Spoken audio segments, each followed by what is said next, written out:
On today's show, we are live on YouTube answering your questions about, I don't know, probably Luka Doncic's calf. What's the update on Luka? Should we expect him to play for game one? And what can we expect from Jalen Brunson and Spencer Dinwiddie if Luka is out for game one? We'll talk about all that and more on today's Live Locked On Mavs. I'm Luka Doncic, and this is Locked On Mavericks podcast. Dallas Mavericks are NBA champions. Bang! Bang! It's good! And the Mavericks have won the game!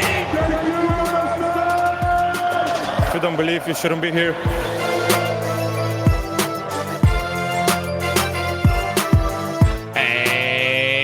Welcome. You are locked on to the Dallas Mavericks. My name is Nick Angstadt, media member and NBA channel manager for the Locked On Podcast Network. Thanks for making Locked On Mavs your first listen every day. We are free and available on all platforms, including YouTube, where we are live right now doing a live mailbag. Haven't done this in a while, but we'll probably bring it back for the summer. We are doing a live mailbag every week. We'll probably bring that back. Joining me, as always, my co-host, writer, and contributor at Mavs.com, the live lord, the one more thinking. What you got for me, Isaac Harris? Just reading up on more calves, just learning everything about the human calf right now. I didn't know. So we got a multiple of muscles. Yeah, I didn't know that's what my week was going to consist of. Praying and preparing for Easter and researching calf muscles. Yeah, that's all we got. All right, we're doing a live mailbag show, so this can go very badly or really, really good. So let's start with a couple of questions here. This one coming from Jay. Why was there no report on if Luka had the boot at practice today? Great question about just Luka in general. We did not get a real update on Luka. Jason Kidd spoke at practice. Spencer Dinwiddie spoke at practice. Jalen Brunson spoke at practice. And they kind of all said the same thing. Luka seemed in good spirits. He was there at practice. He didn't participate, but he's around. Jason Kidd gave me an incredible drop, which I'm going to use a myriad of times over this next couple of stretch here. Here it is. I'm not a doctor, so I don't know. It's amazing. That's just what. Anytime someone asks me about Luka's ankle or Luka's calf, I'm just going to go. I'm not a doctor, so I don't know. That's what everybody should have said on Twitter. I know. But no, we had a lot of timelines. We did get some Zapruder type film from Mike Leslie and WFAA, our friends at WFAA, of Luka at practice with a towel over his head and just sort of like hanging out at practice. So like it's getting real. It's getting real here in Dallas, where we're just trying to zoom in, grainy footage, trying to figure out what Luka's doing. We got the picture yesterday from a loyal listener of the pod, by the way. DFW Sports is the guy on Twitter. He reached out to me and said that thanks for using my picture on the podcast. He listens every day. Shout out to you. But got a picture of Luka outside of a hospital with a walking boot on. So this is what the question from Jay is about. Why was there no update on Luka with a walking boot or anything? Well, the walking boot doesn't really mean anything. If you listen to our podcast yesterday with Brian Suterer, MD, he's an actual sports medicine doctor, and he said, if he didn't have the boot, it would have been more encouraging, and you would have thought, okay, then they think that he's in a better place than normal. But just because he has a boot doesn't mean that he's in a bad situation, right? Doesn't mean that he's can barely walk or anything like that. It's just protective. Yeah, it just limits your movement some. And I mean, how many times do players get injured in a game and they just immediately just put them on a boot leaving the arena? It's just, obviously a picture comes out like that. And I mean, we're seeing on Twitter different things. People are analyzing how far the boot's going up, all this different stuff. It's like, can a boot go far? Can we get knee-high boots, like a knee-high walking boot? Kinky boots? It's just, this is where we're at with no games too, that we have a full week to just wait. Oh yeah. What is the latest news? To just think about Luka's calf. Yeah. And Mark Stein tweeted today too, just to give an update on the timeline, that they don't have to make an official injury designation until Friday night. So, and then starting lineup until 30 minutes before the game. Yeah. So, honestly, we're probably looking at questionable on Friday night, and then, Saturday, who knows? I said this on yesterday's pod. I'm just fully expecting him not to play on Saturday. So I've kind of just wrapped my head around that already. Yeah, Jason Kidd said that Luka was in great spirits today. They'll see how he feels tomorrow, meaning Wednesday, if you're watching this on Tuesday live. But they said that we'll prepare for him to play. We'll prepare for him to not play as well. We'll do both of those things. Dinwiddie was asked about Luka a couple times, and I found it interesting that he mentioned specifically, coach hasn't told us, hey guys, be ready. Like, be ready for a bigger role. Be ready for Luka not to play or anything like that. He just said that they haven't indicated us either way like that. So the Mavs have not told the Mavs anything specific. They're kind of operating under, play like Luka is going to play, and we'll prepare like he's not going to as well. Dinwiddie also said Luka seemed excited to me. Doesn't look like a guy that's going to miss time, if any. What do you think about Luka's mood matters at all in this? I mean, if he was in a bad mood, or if Spencer or Brunson or somebody, said, he looks pretty down right now. He's just bummed that he can't be out there, with us. He's put so much work in, such a long season for this to happen. It's just really big bummer. Like, if that was the sentiment coming out of practice, coming after the game the other night, I think I would be a little bit more worried. But at least he's in there. At least, they're talking about how good of spirits he's in. Just as much of a competitor that he is. Yeah. I think if he couldn't go at all, I think it would be evident on his face that he'd just be really bummed.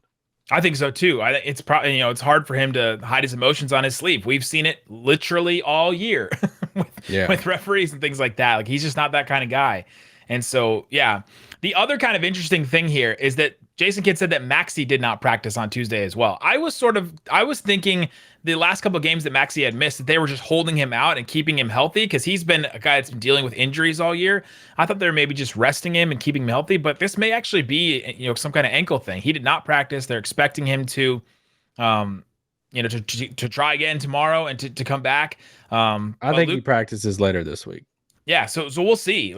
Luke says if the playoff rotation is without Luka and Maxi, what do you think it looks like? To start, let's just say to start game one. Yeah, well, I mean, immediately with Luka being out, you're asking Dinwiddie to step in to that next role. You might be asking Trey Burke to play some minutes just to have another guy who can, create a little bit. Derek Harper, shout out, be a big fan of that move. And Maxi, I think we've seen that a little bit. We've at least seen it a little bit more with Maxi setting out some games, that it looks like Marquise Chris would just get a little bit more expanded role. You kind of keep the role of the center, spot the same. Dwight goes out, you keep the rim roller and Chris, to where if, Dwight goes out with Maxi in there, then it kind of switches up some, because Maxi's doing a little bit more picking and popping. So I think definitely the Luka part. Just who creates, how much will they want to split the time between Dinwiddie and Brunson? Are they very proactive in that, of planning that out to where neither one of them's, off the floor at the same time? I don't know. Josh Green, point Josh. They've run some of that a little bit here with the Josh Green and Dorian Bullock and Davis Bertans and Maxi, kind of like they've run a little bit of that with Josh Green running the show, and it's worked when it's in transition. He's not going to do anything in the half court that's going to make you think, oh, dang, this guy could actually be a point guard. But I would think that Josh Green would have an expanded role. Marquise Chris would probably play some minutes. I'm not expecting Marquise Chris to play much at all if Maxi's playing now. If Maxi's playing and if Luka's playing, right? It just takes up so many minutes. Shout out to Jonathan, who said in the chat, LOL, if you want to know what's going on, ask Dinwiddie. He'll tell you. Dinwiddie does tell us. Yeah. Speaking of Dinwiddie, here's another quote from Dinwiddie today. Quote, "This is the best crowd that I've been a part of. I know we sell out most of our games." Yeah. You mean the Wizards don't? The sellout streak. Apparently the Nets, the Pistons, and the Wizards are not good home crowds. I mean, I don't blame them. I see it. All right, coming up, let's get into a couple more questions. What do you think the rotation would look like in game one if Luka does not play? Also, when are you expecting Luka to come back? What's the ideal timeline for Luka to get enough rest, to get enough recovery, and then to come back? We'll talk about that and more coming up. But before we do, let me tell you about our friends over at Shady Rays. Shady Rays. Where's my glasses? I got them right here. I got your glasses right here with also your towel and your cups and everything that I've been picking up for you at Mavs games that I still have not seen you since. Shady Rays is an independent sunglasses company that gives you the features of $200 sunglasses for a fraction of the price. Yes, these sunglasses did not cost me $200. They're less than that at Shady Rays. Go check it out. They're well-constructed, polarized lenses, durable frames, premium, high-end finishes. Also, something you won't find anywhere else is Shady Rays' insane protection program. This is what you gotta hear about Shady Rays. If I lose this pair of Shady Rays right here that I'm holding in my hand, by the way, those on the podcast don't know, I put on a pair of Shady Rays. Shady Rays includes lost and broken protection on every pair. They will send you a brand new pair if you lose them, no matter what happens. So go check it out. Use the code LOCKEDON to get 50% off 2 or more pairs of polarized sunglasses. That's code LOCKEDON, it's one word, for their best deal of the season. 50% off 2 or more pairs of Shady Rays sunglasses backed by over 150,000 verified 5-star reviews. That's Shady Rays. All right, Isaac. Thanks for making Locked On Mavs your first listen. For your next listen, check out the Locked On Now podcast. It's nightly recaps of every NBA game, MLB game. We got NHL there as well, working NFL during the season. Local experts covering it all. It's free and available wherever you get your podcast. That's Locked On Now. All right, couple questions about Luka. Yeah, let's get some more questions up in here. L Maverick, would you rather Luka come back in game 3, even if he said he's ready this week? I'm just scared of rushing him. I've seen this from a lot of people. What's your ideal timeline? We don't know the schedule fully yet for when the games are, but what's your ideal timeline for Luka? I've seen some people say, what if the Mavs win game 1 and then, they can keep him out game 2 then, and all that kind of stuff. What's your ideal timeline for Luka?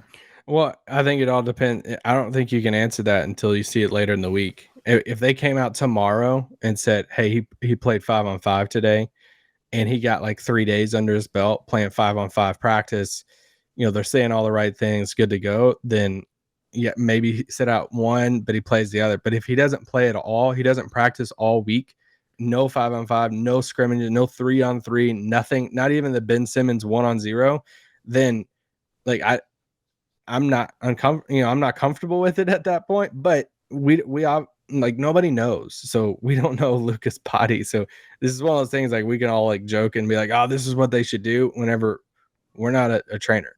So I'm not a doctor, so I don't know.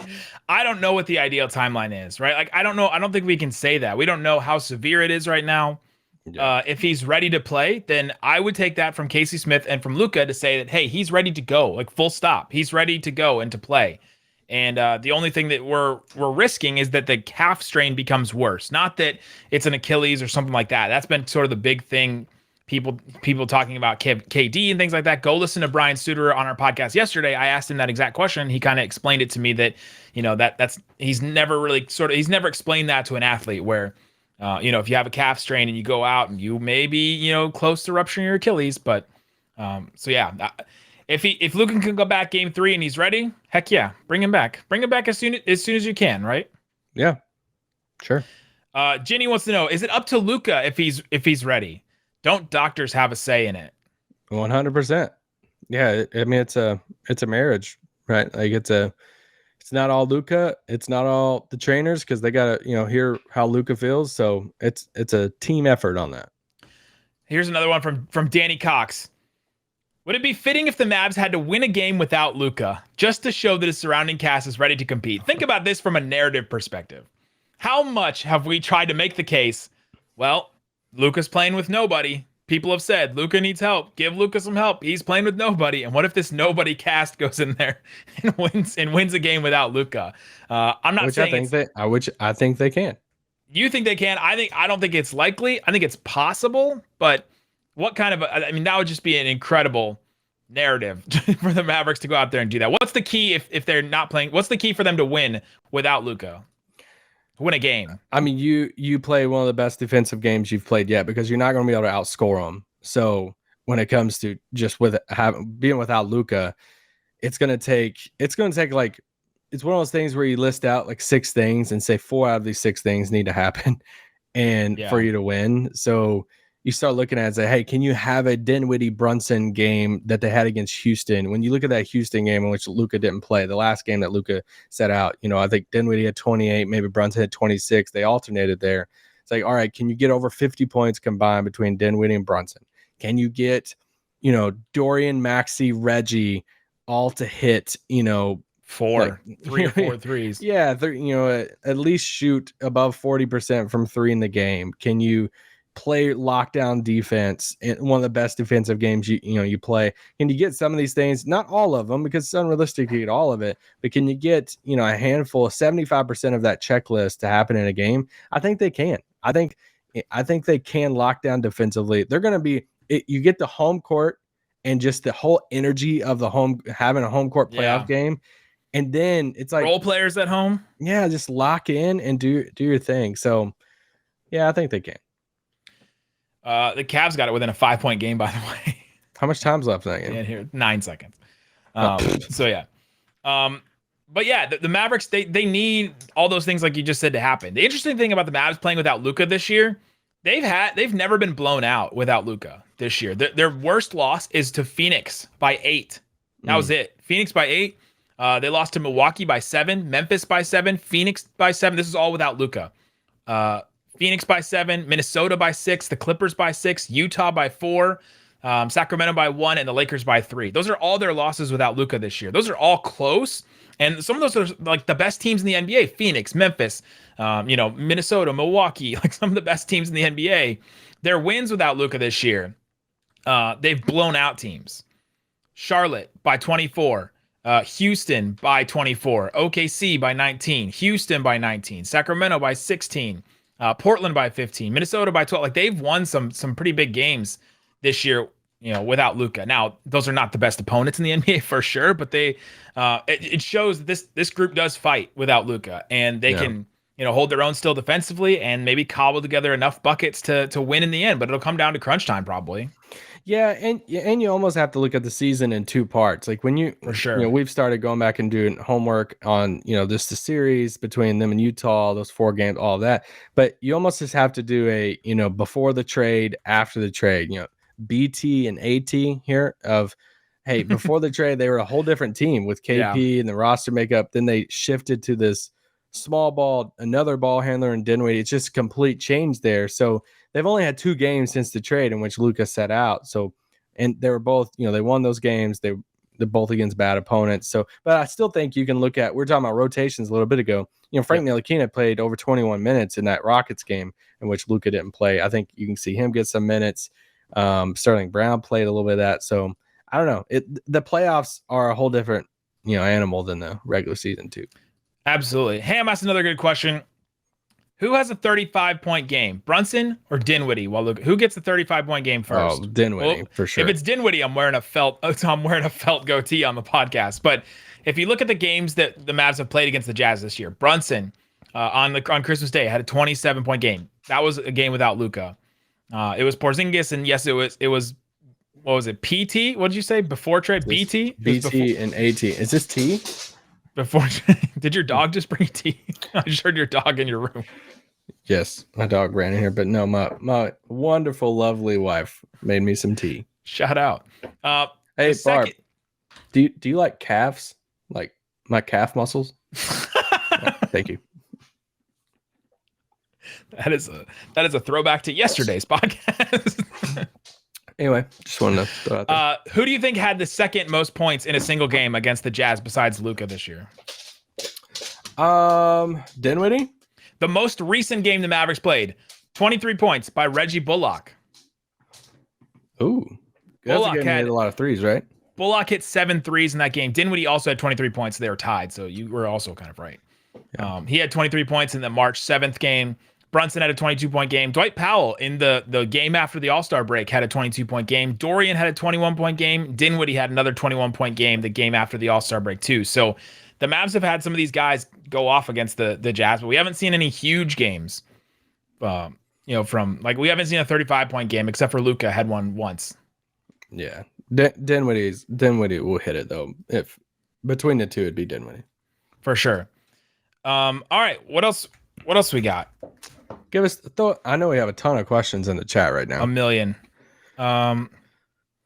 Luka is out game 1. What do you think about this? Zachary asked this question. What do you think about asking a question? Guys, don't clip that or anything. What? You said Luka is out game 1. Somebody's on a clip that. Like, oh, they said Luka is out game 1. Brunson, Dinwiddie, Bullock, Green, and Finney-Smith as a small ball lineup. What do you think about running that small ball lineup? Yeah, the only thing is just Josh as a 3-point shooter. They run Dorian and Bertans together sometimes because it just opens that space with their Bertans out there. I mean, I'm down to try it. Sure, throw it out there. We haven't really seen. I need to look at the minutes of that. Has that ever seen the floor? That lineup together? I don't know. I'm sure it has as a backup lineup, but yeah, they can run that. The same ways that they've been running these small ball lineups with Luka, they can run the same things, right? They can run similar plays where they run, you start Brunson in the corner and then you bring him around and then you get him off the ball and off the screen and then a handoff. No, bro. Don't start that. No. No. Are you going to tell the podcast listeners what Joseph just said? Joseph Hannigan just asked, would you take a healthy Kristaps over a banged up Luka? No. Sorry. One is not in the playoffs. All right. I thought that was a good question. I think we will see that small ball lineup. I think we're just going to see it against the Jazz in general. One of the things I want to ask David Locke is about that small ball unit and how the Jazz have changed up the way that they try to play those units, because that's what killed them in the playoffs last year. So, heck yeah, they'll probably try a lineup like that. Coming up, a couple other good questions about how the Mavericks slow down the Jazz offense. The Jazz have the best offense in the NBA. Donovan Mitchell has had a couple good games against the Mavs. We'll talk about what it means to slow down the Jazz and what the Mavs have to do. We'll talk about that coming up. But before we do, let me tell you about the best thing that you can do for your body in 60 seconds. I've been doing this every day, and it's Athletic Greens. The AG1 product is absolutely awesome. It is everything that you need. It's 75 high-quality vitamins, minerals, whole food sourced superfoods, probiotics, and everything that you need to start your day right. It's a blend of ingredients that support your gut health, your nervous system, your immune system, your energy, recovery, focus, and aging. Don't I look younger? Don't I look younger by using AG1? Yes, you do. You look lovely right now. Would you say that I'm glowing right now? Yes, sparkling. It's super easy. You just dump the powder into like 8 ounces of water or something like that. You start your day with it. And it's just super quick and easy. Check it out at Athletic Greens. Make it easy. Athletic Greens is going to give you 1 free supply of immune-supporting vitamin D and 5 free travel packs with your first purchase. All you have to do is visit athleticgreens.com/NBA network. Again, that is athleticgreens.com/NBA network. And you get the AG1 product to help take ownership over your health and pick up the ultimate daily nutritional insurance. Go check it out. Also, I want to tell you about Built Bar. It's a protein bar that tastes like a candy bar. I had one today. I had the Brownie Batter Puffs. I've been spreading the good news of the Brownie Batter Puff to everybody in our network. Anytime I'm in a meeting or anything, I talk about the Brownie Batter Puff. It's delicious, and they're already sold out on the website. So you got to get these quick. Go check out on built.com. They're incredible protein bars where you can get them. The raspberry cheesecake, that's a pretty good one. 140 calories, 17 grams of protein, 4 grams of sugar, a bar covered in 100% chocolate. Go check it out. Go to built.com and scroll down to the macros chart. You'll be blown away by the high protein, low calorie, high fiber, low carb content in it. Go check it out. Go to built.com. Use promo code LOCKED15. You'll get 15% off your entire order. Again, that's promo code LOCKED15 for 15% at built.com. We just lost everybody during that ad read. That's fine. No, I'm just kidding. They'll be missing out this good content we got coming. All right. Good question from Clayton. Wait, from The Bachelor? Clayton Bell? Was he on The Bachelor? Oh, no, this one, he's actually a cool Clayton. The Bachelor one sucks. A normal Clayton, a non-problematic Clayton. Clayton Bell is much better. As the Mavs, is your primary goal to slow down Donovan Mitchell or scheme your offense around Rudy's defense? What are you focusing most on in practice? Remember preseason, Jason Kidd was like, we're doing all defense. We're not focusing on the offense at all. In these practices before the playoffs, what are you trying to focus on more? Slowing down Mitchell. Yeah. Why did you just answer that like an athlete? Like I was asking you like a trick question. You answered that like Bill Belichick would answer a question. Slowing down Mitchell. We're on to Cincinnati. No, I just think, I mean, Rudy's going to be Rudy, especially if Luka's not out there. Yeah. I mean, there's nobody. Like, I love Dinwiddie, but Rudy could probably play him in the switch and at least, make it hard for Dinwiddie. Luka, I'm still here for that mismatch, by the way. I don't care what people say. I will take Rudy squared out, ISO'd out on Luka any day. I would rather try to take out Mitchell and dare other people to beat us in the series. And so, yeah. My question is, what's the scheme for Rudy's defense? What are they trying to do? I mean, besides the play small ball, which is also I think that's what which is also the scheme for Donovan Mitchell too, right? To have more wing defenders out there for him, to have more, to be more, to switch more, to be able to put guys on Mitchell and to to double and to get the ball out of his hands, like all that stuff. You're gonna do. You're not throwing somebody out there to stop Donovan Mitchell at the rim. That's not what the Mavs do. The Mavs don't have anybody like that, right? And so I think that they're sort of one and the same. Well, I think the whole thing would be to take, if you want to scheme against Rudy's defense, you would take Dwight out of the game and just do full small ball as much as you can and dare Rudy to have to go out on the perimeter. You look at now, which he's still good at now, but you look at how many 3-point attempts Dorian has had against Utah. Not the last game, but the game before that. You're looking at like 10. You're looking at 11. It's because that's who a lot of times they'll put Rudy on. So who's going to be the guy that they just dare to shoot? And if you want to do that and scheme around his defense, then you just put all shooters out there on the perimeter and say, all right, Rudy, you got to at least come out here at some point, because you look up their defense around the basket. Utah, shocking here when you have Rudy Gobert, but it's really good, like top 3 in the league. So how can you pull him away from the basket? Then you try to do that. They could also run zone against you. But this is part of the playoffs I love. One of my favorite things about the playoffs is after a game 1 going into game 2, or a game 2 to game 3. Like, I love seeing adjustments. Rewatching, but I love seeing how coaches adjust, what they change up, rotations, matchups. I love that part of the playoffs. That part is incredible. Charles, that's another good question. It sort of goes back to the other thing. How important is Dodo, Dorian Finney-Smith, in this series? Charles, he's incredibly important. Like, who would you rank? Like, let's rank top 5 most important players on the Mavs for this series without Luka. Like, let's say Luka doesn't play. Dorian 1. 1. Yeah. 1, because he's going to guard Donovan Mitchell, and he's going to be the guy that they leave open for 3. And you're telling, if he got hurt tomorrow, I would be so scared, because then it's like, who's guarding Mitchell? And then Bullock. I love Reggie, but Dorian has the length, the size. Dorian's just, I think, a better defender than Reggie. And then you're asking, it's just infinitely better to have both of them to be able to double, and then to also, if he gets screened off of him, then Bullock can switch over onto him quick. Like, it's better to have both, obviously, but when you only have one, it's just way worse. And if Luka's not playing, and then if Dorian's out, or like, let's say Dorian's out, who's getting inserted for Dorian? Whoever it is, they're not as good as the 3-point shooter as Dorian. So now you're taking a, 40% 3-point shooter out of the game and inserting somewhere Josh Green. And it's like, well, now there's your guy that they're going to target. So yeah, it's Dorian for me. I know that might surprise some people, but between Brunson and Dinwiddie, if we had to pick a second most important, to me it's Dinwiddie, because Dinwiddie is the guy that can explode. Brunson is going to be steady. Brunson is going to get his 18 to 20, 23 without Luka out there, right? He's going to get his own. You look at Kirk Goldsberry, he had a map of like the players that have scored the most points in the most zones this year. Guess who has the most points in the NBA on left block? Who? Jalen Brunson.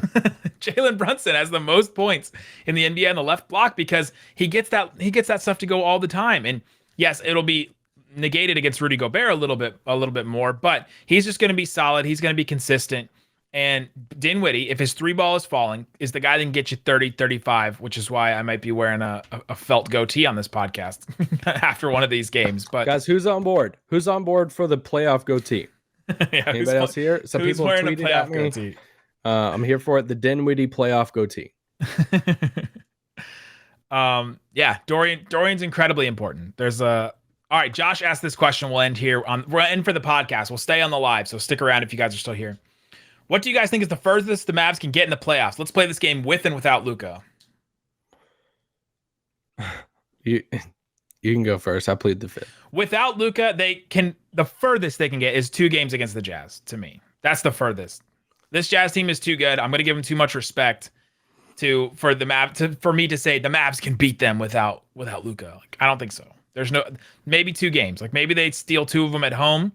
The Jazz win it, in 6, and they move on from there. With Luka, I think this team can still.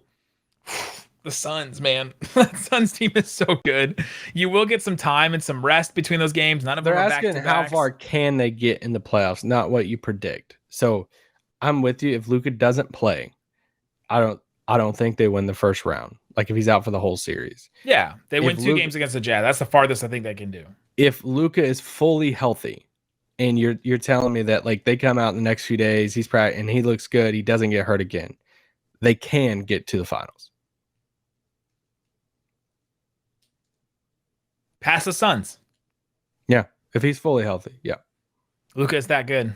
he's that good. Luka's that I think good. they believe in their system. That I think they play well enough. They have the chemistry. They know who they are. And that's what it's going to take for the Suns to get beat. They're going to have to play a team that knows exactly who they are, that plays a perfect game plan, and that team has like a Memphis. I think if Memphis can, I haven't getting beat by the Clippers, but it's like I think if they do make a run and they're like hitting on both of those series, it's going to take a superstar player and a Ja Morant and a Luka Doncic. It's going to take a team that knows exactly who they are, identity, mesh well, team chemistry. Both Memphis and Dallas has that. And they're going to have some defenders. There's things that, good coaches. I mean, didn't Kidd just win like coach of the month today? First time a Mavericks head coach has won coach of the month since. Oh gosh, I didn't see the history part of this. Rick Carlisle in. I mean, I guess 2011. 2011. First time a Mavericks head coach has won coach of the month since Rick Carlisle in 2011. How about that? Wow. I'm not a doctor, so He's a coach. He's not a doctor. He's a coach. And we've seen if this Mavericks team can hit threes and they hit threes at a good clip, they can beat anybody. So why couldn't they beat the Suns? I don't know if I don't think I would pick that in the series, but it's possible. That's the furthest they could go, right? Like to the finals with That's Luka. why I'm saying how far can they get? Not what would you pick? Well, what's the furthest they can get without Luka then? First round. So they can win the first round or they're in the first round? No, I don't think they can beat Utah without Luka. No. All right, there you go. On the podcast, guys, thanks so much for joining us on the live stream. We're going to stick around and answer some more questions, so stick around. The live stream will also be available afterwards on our YouTube channel, so go check that out on our live stream playlist. Thanks for making Locked On Mavs your first listen every day. Tomorrow is our Locked On crossover with David Locke. We're recording it tonight, so we'll have it out for you tomorrow, guys. So go check it out. Make your second listen Locked On NBA, the experts covering the play-in games. Good stuff coming from the play-in game Monday through Friday. It's Locked On NBA on the podcast or wherever you get your pods, and then also on YouTube. Guys, thanks so much for listening to Locked On Mavs. Peace out. Boom.